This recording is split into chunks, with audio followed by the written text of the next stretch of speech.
ఇక్ష్వాకు వంశానికి చెందిన సగరుడు అశ్వమేధ యాగాన్ని ప్రారంభించి తన 60,000 మంది కొడుకుల్ని యాగాశ్వానికి రక్షణగా పంపించాడు.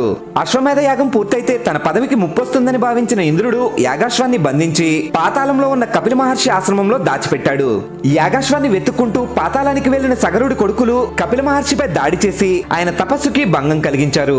కపిల మహర్షి అందుకు ఆగ్రహించి కన్నెర చేయడంతో ఆ జ్వాలలకి సగరుడి 60,000 మంది కొడుకులు భస్మమైపోయారు.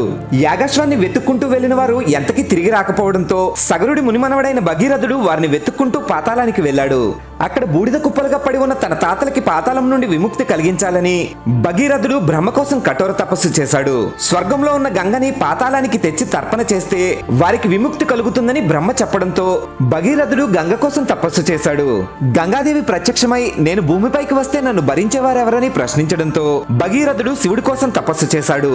శివుడు ప్రత్యక్షమై స్వర్గం నుండి భూమిపైకి దూకుతున్న గంగను జటాజూటంలో బంధించి ఒక పాయని నేలపైకి వదిలాడు. అలా భూమిపైకి వచ్చిన గంగాదేవి పాతాళానికి వెళ్లి సగర కుమారులకి విముక్తి కలిగించింది. జై శ్రీరామ్ అని గట్టిగా చెప్పండి.